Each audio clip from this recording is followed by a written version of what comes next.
ఈరోజు మా ఇంట్లో స్పెషల్స్ చూసేద్దాం. సండే స్పెషల్స్ అన్నమాట. వేడి వేడి white rice, carrot fry, baby corn Manchuria, mosambi juice, వేడి వేడి రసం,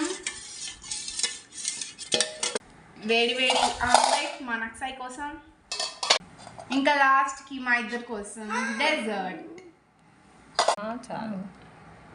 సర్వింగ్ తీయమ్మ, ఇట్స్ సర్వింగ్ టైం అన్నమాట. Next baby corn fry. ఇవే అన్నమాట ఈరోజు మా ఇంట్లో స్పెషల్స్ అన్నమాట. చాలా టేస్టీగా నేనే ప్రిపేర్ చేశాను. Bye guys, thanks for watching. మా నక్సాయి అన్ని ఇట్లాంటి నాటకాలే వేస్తాడనమాట.